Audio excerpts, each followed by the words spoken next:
दोस्तों SSC CGL का exam जितने भी लोग इस बार देने वाले हैं या फिर जो लोग पहली बार एग्ज़ाम देते हैं उनको ऐसा लगता है कि यार सीजीएल में बहुत ज़्यादा कंपटीशन होता है, बहुत ही ग्रुप बी का जॉब लेने में बहुत माथापच्ची करनी पड़ती है, बहुत ज़्यादा इस जॉब में कंपटीशन होता है। हर साल 30 लाख 40 लाख लोग फॉर्म को फिल करते हैं, वैकेंसी भी बहुत कम होती है, 10,000 12,000। तो इतना ज़्यादा कंपटीशन लोगों के माइंड में रहता है। तो आज के इस वीडियो में हम आपका वही जो मिसकंसेप्शन है कि आखिर एसएससी सीजीएल के एग्ज़ाम में कितना कंपटीशन रहता है और 2026 के रिस्पेक्ट में बात करेंगे कि 2026 में जो कंपटीशन है वो किस लेवल का है और कैसे इस बार आपको इजीली एग्ज़ाम क्लियर किया जा सकता है। दोस्तों इस वीडियो में आपको पिछले 10 सालों का आपको डेटा दूंगा जिससे आप भी एक आइडिया लगा पाओगे कि यार कंपटीशन तो ऐसा कुछ होता है। तो चलिए इस वीडियो में बात करेंगे। उससे पहले मैं अपने बारे में इंट्रोडक्शन दे दूं। मेरा नाम दोस्तों विकास गुप्ता है। मैं अभी as a GST inspector GST department में वर्क कर रहा हूं। 2024 से मैंने एसएससी सीजीएल 2024 क्लियर किया था और जीएसटी का पोस्ट मुझे मिला था। तो चलिए सबसे पहले इस बार का जो 2026 है उसका डेटा कुछ देखते हैं कि कितने एप्लीकेशन आए हैं। तो लगभग 30,94,000 यानी कि मान के चलो 31 लाख के आसपास एप्लीकेशन इस बार एसएससी सीजीएल 2026 के लिए लोगों ने अप्लाई किया है। ओके, और 12,256 के आसपास वैकेंसी इस साल एसएससी के नोटिफिकेशन में बताया गया है। तो क्या इसका मतलब ये होता है कि 30 लाख 31 लाख लोगों ने फॉर्म डाल दिया तो ज़्यादा कंपटीशन है? ऐसा कुछ नहीं होता दोस्तों। एक्चुअल कितने लोग अपीयर करते हैं एग्जाम में उससे फर्क पड़ता है कि आपका कंपटीशन कितना है। तो देखिए मैं पिछले 10 साल का डेटा आपको स्क्रीन पे शो कर रहा हूँ जिसमें आपको पता लगेगा कि हर साल 2016 में आप देखोगे 38 लाख लोगों ने फॉर्म अप्लाई किया था, 17 में 30 लाख, ठीक है। सबसे ज़्यादा फॉर्म 2022 में अप्लाई हुआ था 34 लाख के आसपास। उसके बाद 24 में भी देखो 36 लाख के आसपास फॉर्म अप्लाई हुए थे और लास्ट ईयर 28 लाख लोगों ने फॉर्म अप्लाई किया है। आप देखोगे कि फॉर्म तो अप्लाई बहुत सारे लोग कर रहे हैं, 30 लाख 32 लाख 36 लाख, लेकिन अपियर कितने लोग हो रहे हैं उसका आप डेटा देखो तो आप देखोगे कि मैक्सिमम 2024 में 18 लाख लोग अपियर हुए थे।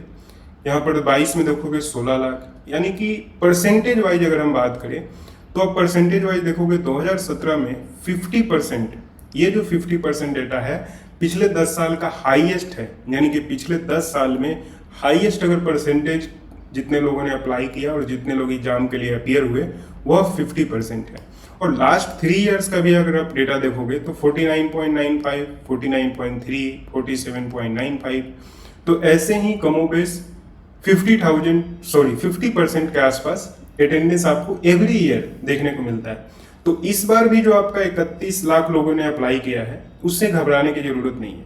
आप स्क्रीन पर देख लो, एवरी ईयर का चार्ट आप देख सकते हो कि कितने परसेंट लोगों ने अप्लाई करने के बाद कितने परसेंट लोग अपियर हुए। क्योंकि जब एग्जाम का फॉर्म निकलता है तो बहुत सारे लोग ऐसा सोचते हैं यार चलो इस बार सीजीएल का एग्जाम देख कोई पोस्ट ले लेते हैं, और वो लोग पहले से या तो किसी जॉब में होते हैं या फिर कुछ उनका अलग काम रहता है या फिर किसी अलग एग्जाम की प्रिपरेशन कर रहे होते हैं, तो जिसके कारण वो एग्जाम फॉर्म तो फिल कर देते हैं लेकिन एग्जाम देने नहीं जा पाते। तो आप समझो कि आपका जो कंपटीशन है वो 50% पहले ही खत्म हो गया एग्जाम देने से पहले, ठीक है। अब बचे 50% लोग। 50% लोग ही आपका आगे डिसाइड करेंगे कि उसमें कितने लोग सीरियस है और क्या है। अगर आप 2026 में देखोगे तो 2026 में मान के चलो 30 लाख 31 लाख लोगों ने अप्लाई किया। अगर ट्रेंड के हिसाब से एक्सपेक्टेड अटेंडेंस हम 50% 47 से 49% मान ले तो 14.5 से 15 लाख लोग रियल अप्लाई करेंगे, ठीक है। अब 15 लाख लोग इसमें अप्लाई करेंगे। अब क्या है, 15 लाख भी आपका कंपटीशन नहीं है। आपका कंपटीशन देखो कितना है, 30 लाख लोगों ने फॉर्म डाला, आधे लोग एग्जाम देने से पहले खत्म हो गए, 15 लाख लोग एग्जाम देंगे। इस 15 लाख लोगों में लगभग 10 से 12 लाख लोग ऐसे होते हैं जिनका प्रिपरेशन बिल्कुल ही नहीं होता, क्योंकि कोई बैंक का तैयारी कर रहा है वो भी दे दे रहा है, कोई अदर स्टेट एग्जाम का तैयारी कर रहा है वो भी दे दे रहा है। तो जो सबसे ज़्यादा मैक्सिमम अगर इस बार होगा तो 3 से 5 लाख कैंडिडेट ही ऐसे होते हैं जो सीरियस होते हैं और वो सीरियसली इस एग्जाम के लिए प्रिपेयर करते हैं, सिर्फ और सिर्फ सीजीएल के लिए। उनका पूरा सिलेबस कंप्लीट होता है, उनको पूरा पैटर्न पता होता है, वो पीवाईक्यू भी करते हैं। तो 3 से 5 लाख लोग ही मान के चलो कि आपका जो रियल कंपटीशन है वो 3 से 5 लाख है। अब 2026 में देखोगे तो 12,256 वैकेंसी है।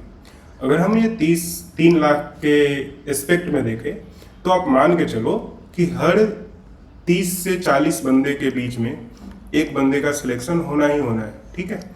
तो आप ये समझो कि आपको बस सीरियसली पढ़ाई करके जो 30 से 40 लाख लोग हैं उनसे आगे निकलना है, ठीक है।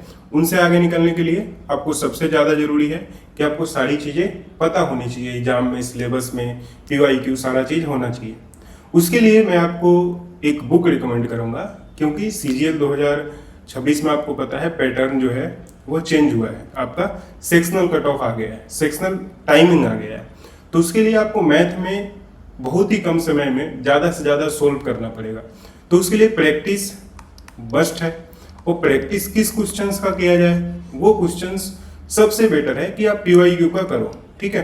तो इसके लिए दोस्तों सवाल बुक्स के तरफ से एसएससी मैथ्स का 3700 प्लस जेन्युइन जो इम्पोर्टेंट क्वेश्चंस है उनका चैप्टर वाइज और टॉपिक वाइज एक क्वेश्चन बैंक है, इसको आप परचेज कर सकते हो और इससे आप अपना स्टडी कर सकते हो, इससे आप अपना प्रैक्टिस कर सकते हो। तो अगर आपको ये बुक चाहिए तो लिंक डिस्क्रिप्शन में डाल दिया है, आप वहाँ से जाकर ले सकते हो। आ जाओ आगे बात कर लेते हैं कि सर एक बात बताओ, सारी चीज़ें ठीक है, 3 लाख लोग कंपटीशन में है, अब हमारा सिर्फ एपीआर कैंडिडेट को देखें तो हमारा सिलेक्शन का चांस कितना है। तो देखो, अगर 15 लाख लोग अपीयर हो रहे हैं और वैकेंसी के हिसाब से देखो तो आपका अपीयर होने के हिसाब से फिर भी 1% चांस है, यानी कि 100 कैंडिडेट जो अपीयर हो रहे हैं उनमें से 100% है कि 1 कैंडिडेट तो सिलेक्ट होगा ही होगा। और इसमें भी जो सीरियस कैंडिडेट होंगे, अगर आप सीरियस हो तो आपका परसेंटेज और ज़्यादा बढ़ जाता है। तो आपको जैसे मैंने बताया कि 3 से 4 लाख सीरियस कैंडिडेट होते हैं, उनमें आपको ज़्यादा नहीं 30 से 40 स्टूडेंट है, उनमें जो बेटर कर लेगा उनका जॉब इजीली हो जाता है। क्योंकि मैं उस प्रोसेस के थ्रू आया हूँ तो मुझे पता है मैंने कितनी ज़्यादा मेहनत करी है और कितना एवरेज करा है। इसमें कुछ बहुत ही एक्स्ट्रा ऑर्डिनरी करने की ज़रूरत नहीं होती है। अगर आपका सारा चीज़ क्लियर है, आपका सिलेबस वगैरह, पैटर्न्स वगैरह पता है, तो आप इजीली कर सकते हो। बाकी आपको पता है सीजीएल 2026 में सेक्शनल टाइमिंग आ गया है, तो इसके लिए सबसे ज़्यादा जरूरी है कि आप सभी लोग कंसिस्टेंटली पढ़ाई करिए। बाकी सीजीएल 2026 के एग्जाम डेट की बात करें तो अभी वो सितंबर के आसपास फर्स्ट वीक में, जैसे एसएससी ने बताया है उसी डेट को मान के चलो। और ये एसएससी आपको सरप्राइज भी देगी, जैसे पिछले साल किया था। 3 सितंबर को एसएससी ने बताया और 12 सितंबर को एग्जाम ले लिया। तो इसलिए बेटर है कि आप सभी लोग पैटर्न को समझ लो, प्रीवियस ईयर क्वेश्चन लगाओ, एक रियलिस्टिक टारगेट सेट कर लो कि जैसे पिछले ईयर 136 जनरल का कट ऑफ गया था, तो 140 प्लस आप टारगेट स्कोर करके चलो, ठीक है। कंसिस्टेंटली पढ़ाई करो, उसके बाद जरूर आपको नौकरी इस बार मिल सकता है, कोई ना कोई जरूर मिलेगा। अगर और बेटर जॉब लेना है, बेटर पोस्ट लेना है, तो उसके लिए बहुत ही ज़्यादा हार्डवर्क आपको करने की ज़रूरत है। आई होप दोस्तों इस वीडियो में जो भी मैंने आपको कंपटीशन कितना है उसके बारे में बताया, वो आपके लिए एक आई ओपनिंग का काम करेगा, आपको मोटिवेट करेगा। क्योंकि बहुत सारे लोग इस जस्ट फॉर्म फिलिंग डेटा को देख के कि 30 लाख लोगों ने फॉर्म डाला है, वैकेंसी बहुत कम है, उससे डीमोटिवेट हो जाते हैं। लेकिन आपका कंपटीशन बहुत कम होता है, उसको प्रूफ के साथ मैंने आपको इस वीडियो में समझाया है। अगर आपको वीडियो अच्छा लगा तो वीडियो को लाइक कर लीजिए, ठीक है। चैनल को सब्सक्राइब करिए, टेलीग्राम को ज्वाइन कर लीजिए, जो भी स्टडी मटेरियल वगैरह होता है मैं वहाँ पे डाल देता हूँ। चलिए, thank you for watching this video. मिलते हैं आपसे नेक्स्ट वीडियो में।